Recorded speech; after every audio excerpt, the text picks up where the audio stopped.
வணக்கம் மாணவ தங்கங்களா, நலமா இருக்கீங்களா? 10th ஸ்டாண்டர்ட் சயின்ஸ் என்சிஆர்டி சிலபஸ்ல யூனிட் 1ல இருக்கக்கூடிய புக் பேக் எக்ஸசைஸ்ல 6th கொஸ்டின் தான் பார்க்க போறோம். Balance the following chemical equation. வாங்க பண்ணலாம். நமக்கு ஈக்குவேஷன் கொடுத்துட்டாங்க. இந்த ஈக்குவேஷன் நீங்க முதல்ல எடுத்து எழுதிக்கங்க. HNO3 reaction with CaOH twice. It gives CaNO3 twice plus H2O. எடுத்து எழுதிட்டேன் சார். இப்போ பேலன்ஸ் பண்ணலாம் வாங்க. ஸோ பேலன்ஸ்ன்றது என்ன அப்படின்னா right hand side left hand side ரெண்டு பக்கம் என்ன இருக்கணும், ஈக்குவல் நம்பர் ஆஃப் ஆட்டம்ஸோ எலமெண்ட்ஸோ இருக்கணும், இல்லை காம்பவுண்ட்ஸோ இருக்கணும். ரைட் வாங்க. இங்கே ஹைட்ரஜன் எத்தனை இருக்கு? 1 இருக்கு. இங்கே எத்தனைமா இருக்கு? 2 இருக்கு. அப்போ என்ன பண்ணுங்க, முன்னாடி 2 போடுங்க. ஹைட்ரஜன் 2 ஆயிடுச்சு. இப்போ ஹைட்ரஜன் 2 போட்டனால NO3 மொத்தமாக பாருங்க, 2NO3 இருக்கு, இங்கேயும் 2NO3 இருக்கு. முடிஞ்சு, பிரச்சனை இல்லை. ரைட். அடுத்து கால்சியம் இங்கே 1 இங்கே 1. சரி, இப்போ ஆக்சிஜன் பார்க்க போறீங்க. ஆக்சிஜன் இங்கே எத்தனை ஆக்சிஜன் இருக்கு? 2 ஆக்சிஜன் இருக்கு. இந்த பிராக்கெட்ல இருக்கனால இந்த 2 ரெண்டுக்குமே காமன் தான்.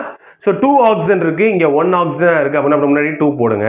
அப்போ 2 போட்டனால இங்கே ஹைட்ரஜன் 4 ஆயிடுச்சு. இங்கே பாருங்க, இங்கே ஒரு 2 ஹைட்ரஜன், இங்கே ஒரு 2 ஹைட்ரஜன், 4 ஹைட்ரஜன் ஆயிடுச்சு. பேலன்ஸ் ஆயிடுச்சு. சரியா?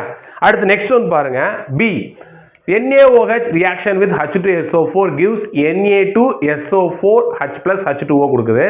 ஈக்குவேஷன் எடுத்து எழுதிக்குவோம். NaOH reaction with H2SO4 gives Na2SO4 plus H2O. Right. இப்போ பேலன்ஸ் பண்ணுவோம் வாங்க. நமக்கு என்ன இருக்கு? இங்கே சோடியம் 1 இருக்கு, இங்கே சோடியம் 2 இருக்கு. அப்போ என்ன பண்ணணும், நம்ம முன்னாடி இங்கே 2 போட்டுக்குவோம். சரி, ரைட். அடுத்து என்ன பார்க்க போறேன் அப்படின்னா சார், ஆக்சிஜன் பார்க்க போறேன். ஆக்சிஜன் இங்கே என்ன ஆச்சு அப்படின்னா 2 போட்டனால 2 ஆக்சிஜனா மாறிச்சு. இங்கே ஒரு ஆக்சிஜன் தான் இருக்கு. அப்போ இங்கே 2 போட்டுக்கோங்க. Right.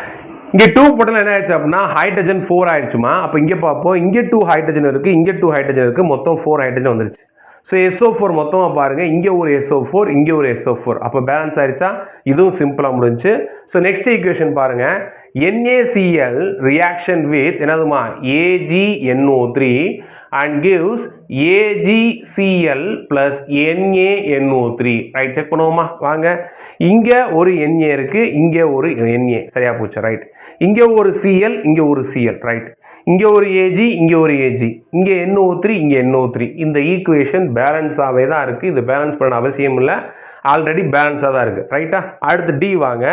Barium chloride reaction with sulphuric acid BaCl2 plus H2SO4 gives BaSO4 plus HCl கொடுக்குது. ரைட். இப்போ வாங்க பார்ப்போம். பேரியம் இங்க 1 இங்க 1. சரியா போச்சு. ரைட். குளோரினை பாருங்க, இங்க 2 குளோரின் இருக்கு, இங்க ஒரு குளோரின் தான் இருக்கு. அப்ப முன்ன என்ன பண்ணுதுங்களா, 2 போடுங்க.